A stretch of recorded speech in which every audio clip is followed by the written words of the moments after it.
The taxi pulled away, and I stood there in the driveway, staring at my house. Something was wrong. The shutters were a different color, beige. They'd been dark green when I left 3 weeks ago. I'd cut my Florida vacation short by 2 days. My daughter-in-law, Sarah, had been sending worried texts about a hurricane heading toward Tampa, and I didn't want to make her anxious by staying. The flight back to Portland had been bumpy, and I was exhausted. But all I wanted was to sleep in my own bed. The front yard looked different too. The azaleas I'd planted last spring were gone. In their place, cheap ornamental grasses swayed in the November wind. I pulled my suitcase up the walkway, fumbling for my keys. The spare was supposed to be under the third flower pot on the porch, the one with the chipped rim, but there were no flower pots. Just a new doormat that said, "Welcome" in cursive letters I didn't recognize. My key slid into the lock, turned halfway, stopped. I tried again. Nothing. The lock had been changed. I knocked, waited, knocked harder. My hand was shaking. This was my house. I'd lived here for 32 years. My wife Elizabeth and I had bought it when Michael was still in diapers. No one answered. I walked around to the back, my suitcase bumping behind me on the gravel path.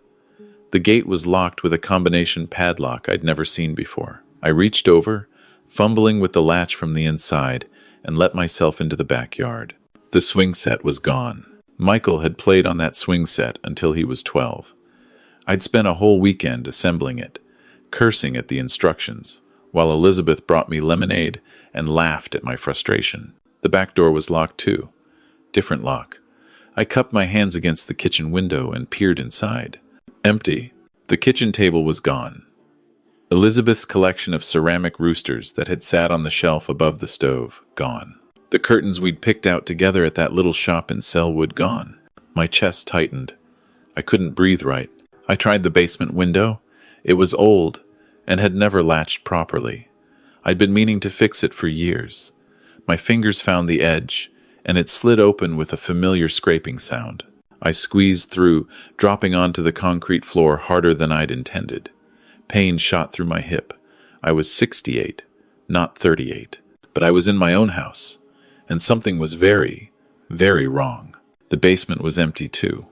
The old couch where Michael used to play video games, gone. The boxes of Christmas decorations Elizabeth had organized by color, gone. The washer and dryer, gone. I climbed the stairs to the main floor. Each step felt heavier than the last. The living room was a shell. Different paint on the walls, lighter. The hardwood floors had been refinished. They gleamed under the afternoon light coming through bare windows. No furniture, no photographs, no evidence that the Morrison family had ever lived here. I walked through every room. Master bedroom empty. Michael's old room empty. The bathroom where I'd taught him to shave, new fixtures, new tiles. In what used to be my home office, I found a stack of boxes in the corner. My hands were trembling as I opened the first one. Papers. Legal documents. I pulled them out, spreading them on the floor. Escrow papers. For this house, my house. Sale date, October 23rd, 3 weeks ago, 2 days after I'd left for Florida. Seller, David R. Morrison. Buyer, Covenant Property Holdings, LLC. Sale price, Patrusute Obsidian 0. I read it again, and again.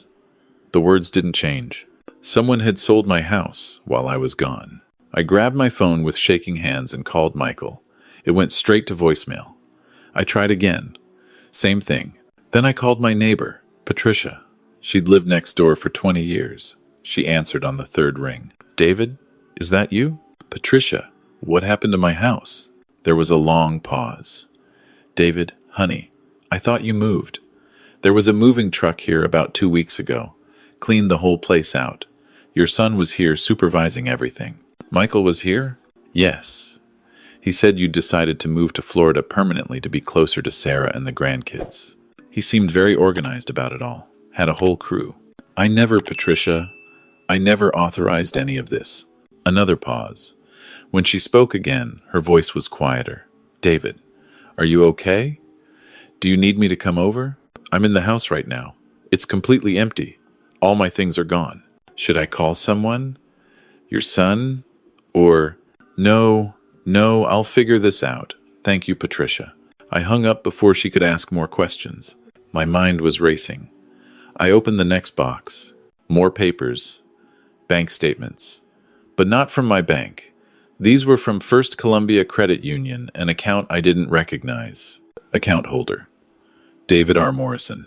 Home equity line of credit: $180,000. Disbursed October 20th. I felt like I was going to be sick. The next paper was a notarized power of attorney document, dated September 28th, 2 weeks before I'd left for Florida. It granted Michael Morrison full legal authority over all my financial affairs. My signature was at the bottom, except I'd never signed it. I stared at that signature for a long time. It looked like mine. The way the D swooped, the way the R connected to the rest of my name. Someone had practiced this. My phone rang. Unknown number. I answered. Mr. Morrison? This is Detective Sarah Chen with Portland Police. We received a call about a possible break-in at 2847 Maple Grove Avenue. Are you currently at that address? This is my house, I said. My voice sounded strange, distant. I own this house. Sir, our records show that property was recently sold. The new owner called us. They're on their way there now and reporting that someone broke in through a basement window. I broke in through my own window because someone changed my locks and sold my house without my permission. I see. Sir, can you remain at the location? I'm sending officers to sort this out. I sat down on the floor in what used to be my living room and waited. 2 patrol officers arrived first. They were polite but skeptical. I showed them my driver's license with this address, showed them the escrow papers I'd found, showed them the forged power of attorney. I was in Florida visiting my daughter-in-law and grandchildren, I explained. I came home 2 days early and found this. The younger officer was looking at me with a mixture of pity and suspicion. I knew what he was thinking. Confused elderly man. Maybe dementia. Maybe he forgot he sold his house. Mr. Morrison, the older officer said gently, do you have other family we can call? Someone who might be able to help clarify the situation? My son, I said. Michael Morrison. But I think he's the one who did this. They exchanged a glance. Detective Chen arrived 20 minutes later. She was in her 40s, sharp-eyed, with gray streaks in her black hair pulled back in a practical ponytail. She looked at the papers spread across the floor, then at me. Tell me everything, she said. So I did. I told her about Michael, how he'd struggled after his divorce 2 years ago, how he'd been unemployed for the past year, doing odd jobs, always asking for loans, how I'd given him $5,000 in August to help with rent, how he'd asked for $10,000 more in September, and I'd said no, I'd already helped him too much, and I needed to protect my retirement savings, how he'd offered to check on the house while I was in Florida, how I'd given him the spare key. Did you give him power of attorney? Chen asked. Never. I wouldn't do that without talking to my lawyer first. She took the document, studying it carefully. This notary seal, do you recognize the name? I looked. Rebecca Walsh, Notary Public, Oregon State Seal. No, I said. Chen made a phone call, stepping away. I heard her say, run a check on this notary seal number. She came back 5 minutes later. Rebecca Walsh's notary license was revoked 6 months ago for falsifying documents. The seal on this power of attorney is fake. Something shifted in my chest. This was real. This was documented. I wasn't confused or crazy. We need to bring your son in for questioning, Chen said. I gave her Michael's address, or what I thought was his address. A small apartment in Gresham he'd been renting since the divorce. Chen made another call. Came back frowning. That address. He moved out 2 months ago. Do you have another way to reach him? I tried calling him again. Voicemail. I tried texting. Michael, this is your father. I need to speak with you immediately about the house. No response. Mr. Morrison, Chen said, I need you to come down to the station and give a formal statement. Can you do that today? What about my house? Where am I supposed to go? Unfortunately, until we sort out the legal ownership, you can't stay here. Do you have somewhere you can go? A hotel? Or maybe your neighbor? Patricia took me in that night. She made up her spare bedroom and heated up some leftover casserole while I sat at her kitchen table, staring at nothing. I knew something was off, she said, setting a plate in front of me. When Michael was here with that moving truck, he just seemed cold, efficient, not sad at all about you leaving. I asked him if you were really okay with moving, and he just smiled and said, Dad's ready for a fresh start. I couldn't eat. My mind kept racing through the numbers. The house had sold for $485,000. The home equity loan was $180,000. If he'd cleared out my bank accounts too. Patricia, can I use your computer? I logged into my bank account. My hands were shaking so hard I mistyped the password 3 times. Checking account, $328.42. It should have had $12,000. Savings account, $0. It should have had $95,000. My retirement account through Edward Jones. Transfer pending. $65,000 moved to an external account on October 19th. Total, $330. Null. Gone. I put my head in my hands and tried not to cry in front of Patricia. Over the next 3 days, Detective Chen pieced together what Michael had done. The power of attorney had been forged on September 28th. Michael had used it to access my bank accounts, my retirement fund, and to take out the home equity line of credit. He'd transferred everything to a new account he'd opened in my name at a credit union I'd never heard of, but with his name as co-owner. On October 20th, he'd listed my house with a real estate agent, claiming I'd moved to Florida and wanted a quick sale. He'd accepted a cash offer from an LLC, $485,000, below market value for a fast closing. The closing had happened on October 23rd. The money went into that joint account. Within 48 hours, Michael had withdrawn $520,000. In total, the house sale, the equity loan, my savings, my retirement fund, and transferred it to another account. That account belonged to Covenant Property Holdings, LLC. Covenant Property Holdings was registered in Oregon 2 months earlier. The sole owner, Rebecca Walsh. Michael's girlfriend. We found them, Chen called to tell me on the 4th day. They bought a property in Bend, 4-bedroom house, mountain views, paid in cash, 30,000 yuan. With my money, I said. Yes, what about the rest? We're still tracking it. Looks like they bought 2 vehicles, paid off Rebecca's student loans, and, Mr. Morrison, they bought tickets to Costa Rica. One-way tickets. Departure date was tomorrow. They'd almost gotten away. The arrest happened at the new house in Bend. Chen let me watch the body camera footage later. I'd requested it. Needed to see it. Michael answered the door in jeans and a flannel shirt, holding a cup of coffee. He looked relaxed, happy. The house behind him was beautiful, I had to admit. Vaulted ceilings, big windows, overlooking the mountains. Michael Morrison? The officer said. Yeah? You're under arrest for identity theft, fraud, forgery, and grand theft. Turn around and put your hands behind your back. Michael's face went through several expressions in rapid succession. Confusion, fear, then something harder. Defiant. This is a mistake, he said. My father gave me permission for all of this. He has dementia. He's not mentally competent anymore. I'd been standing in Chen's office when she'd shown me that footage. Those words hit me like a physical blow. He's confused, Michael continued as they cuffed him. He asked me to handle his affairs because he couldn't do it himself anymore. I have the power of attorney. This is legal. The power of attorney is forged, the officer said. And your father is very much mentally competent. He filed the police report himself. Michael's expression changed again. This time, just for a second, I saw something I'd never seen in my son's eyes before. Hatred. Rebecca tried to run.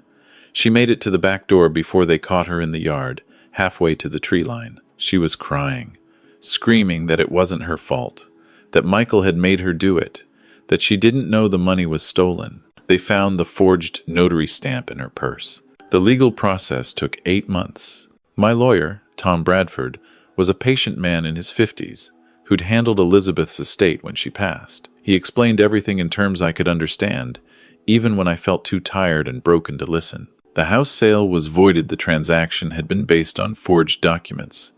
But the LLC that bought it, Covenant Property Holdings, technically no longer existed. Rebecca had dissolved it after the purchase. The property she'd bought in Bend was seized as proceeds of crime, but selling it to recover my money would take time. The home equity loan was harder. The credit union argued that they'd followed proper procedures. The power of attorney looked legitimate. The notary seal appeared valid. My lawyer argued back that I wasn't liable for a loan I never authorized. It would go to civil court. My savings account and retirement fund, Michael had withdrawn that cash. Much of it was gone. Spent on the Bend house, the cars, paying off Rebecca's debts. They recovered about $75,000 from seized accounts. The rest was unrecoverable. I moved into a small apartment in Beaverton while it was all sorted out. Patricia helped me buy basic furniture from IKEA. I assembled it myself, a table, a bed, a bookshelf, and tried not to think about the swing set I'd built 30 years ago in a backyard that wasn't mine anymore. The trial was in April. Michael and Rebecca were charged separately, but the trials ran concurrently. The prosecution laid out the evidence methodically: the forged power of attorney, the bank records, the property purchases, the Costa Rica tickets. They presented my medical records showing I'd had a complete cognitive evaluation in July, perfectly healthy. No dementia, no incompetence.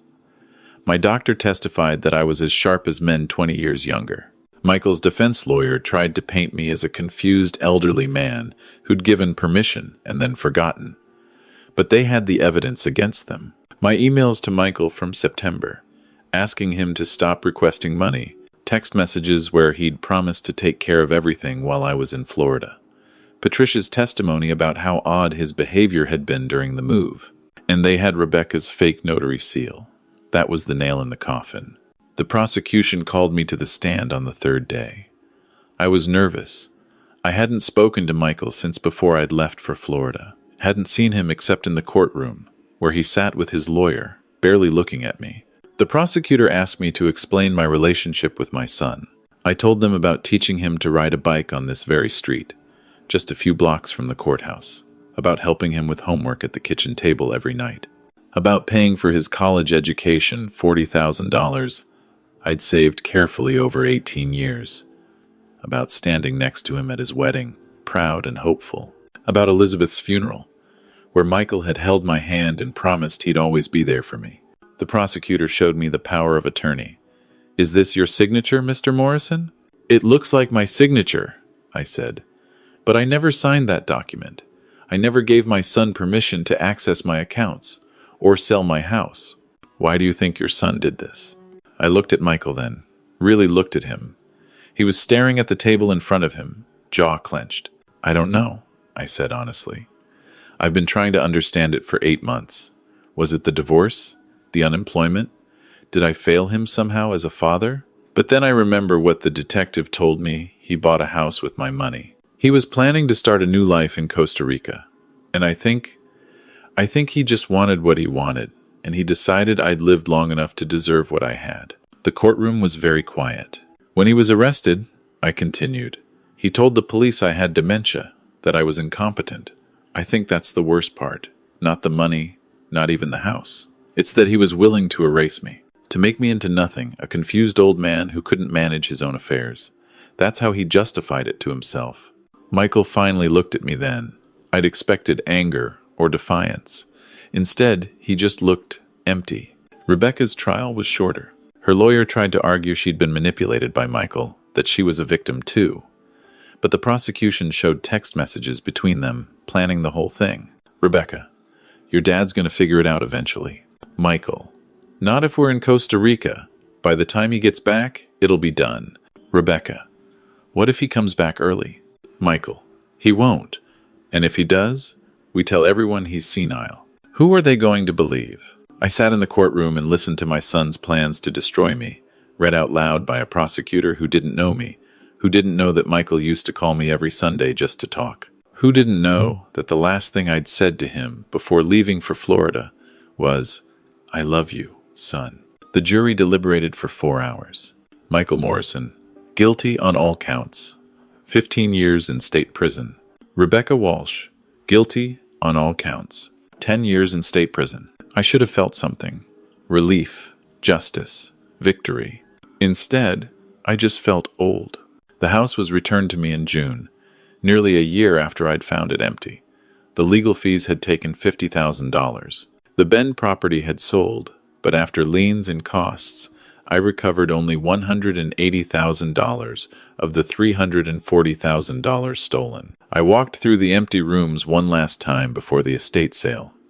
I decided to sell it for real this time, my choice. Too many ghosts in these walls now. I thought about the 32 years Elizabeth and I had lived here, teaching Michael to walk in the hallway, his first day of school photos on the front steps, Christmas mornings opening presents in the living room. All of it overlaid now with the memory of walking in to find it stripped bare, violated.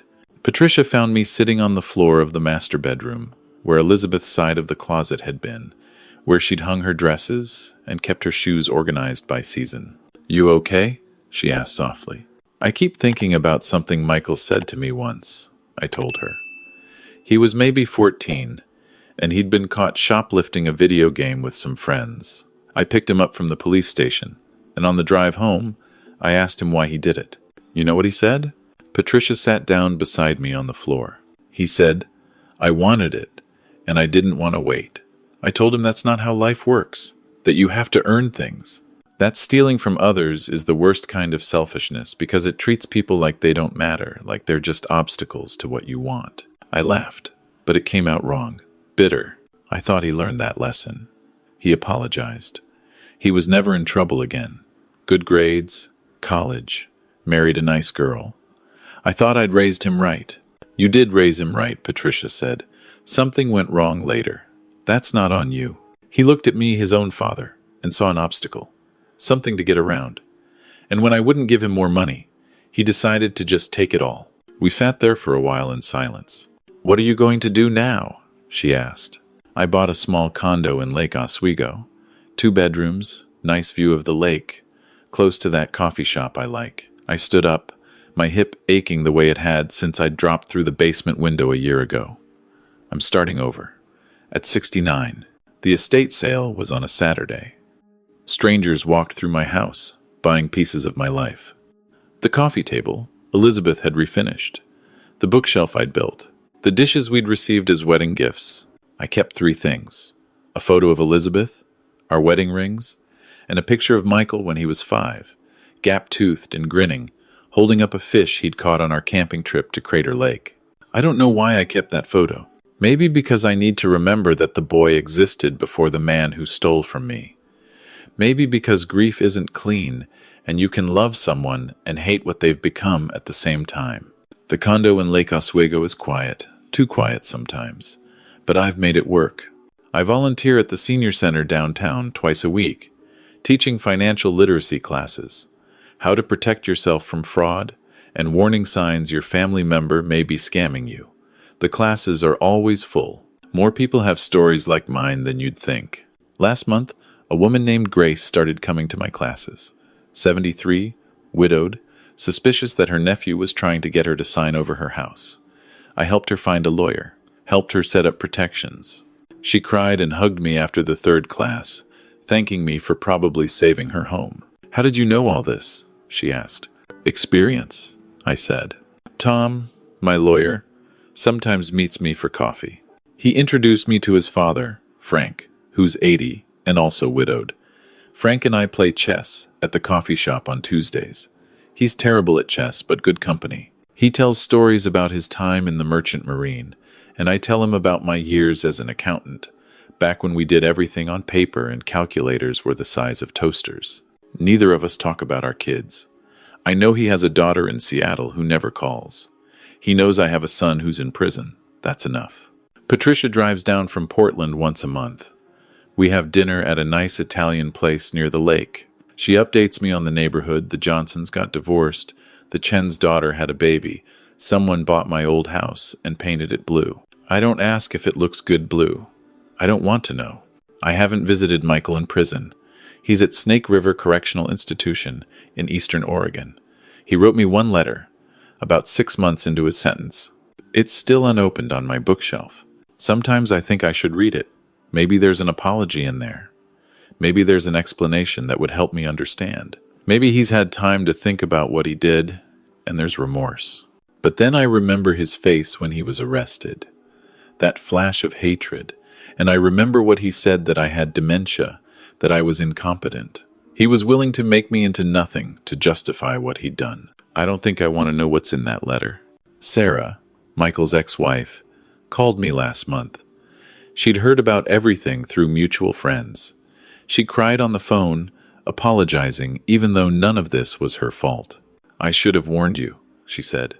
Toward the end of our marriage, he got so focused on money, on what we didn't have. He kept talking about how his inheritance would solve everything, and I said, "Your father's not even 70. Don't talk like that." It scared me. That's part of why I left. She paused. Did he mention me after? No, I said gently. I think he blamed you for the divorce, for his problems. I was married to him for 8 years. I loved him, and I didn't know him at all. I raised him for 35 years, I said. I didn't know him either. We talked for an hour. She told me about her new job in Tampa, her small apartment, how she was thinking about dating again but wasn't sure she could trust anyone. I told her about my classes at the senior center, about Frank and chess, about the lake view from my condo. Before we hung up, she said, "David, you were a good father. This isn't your fault." I thanked her, but I'm not sure I believe her. I think about nature versus nurture, about whether I missed something when Michael was young, some sign that he was capable of this, or whether life just beat him down until he broke in a way I never expected. I think about the $5,000 I gave him in August, and how if I'd said no then too, would it have mattered? Would he have found another way? Or would that final rejection have been the thing that pushed him to do what he did? I'll never know. What I do know is this. I'm 69 years old. I have $230,000 in assets, the recovered money, the house sale proceeds, what's left of my retirement fund. It's enough to live on if I'm careful. I have a small condo with a view of the lake. I have friends now, Patricia, Tom, Frank, the people from my classes at the senior center. I have a purpose, helping others avoid what happened to me. And I have my memories of Elizabeth and of the Michael who existed before he became someone I didn't recognize. It's not the retirement I planned. It's not the relationship with my son I'd imagined, where he'd visit on weekends and bring hypothetical grandchildren to play by the lake. But it's my life. Mine. Not stolen. Not forged. Not taken by someone who looked at me and saw nothing but an obstacle to what he wanted. Last week, I taught a class on setting up trusts and protections for your assets. A man in his 50s, my age, when Elizabeth died, raised his hand. "How do you do this?" he asked. "How do you talk about this stuff without being angry all the time?" Everyone in the class turned to look at me. "I am angry," I said honestly. "I'm angry every single day. But I'm also here. I'm alive.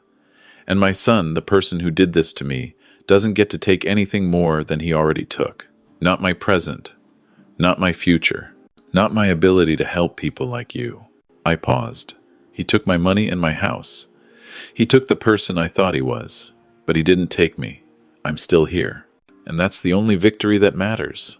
The class was quiet for a moment. Then the man nodded.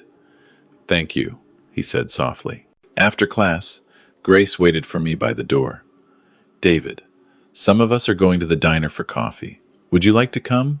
I thought about my quiet condo, about the unopened letter on the shelf, about eating dinner alone while watching the sun set over the lake. "Yes," I said. "I'd like that." We walked to the diner together, 6 of us from the class.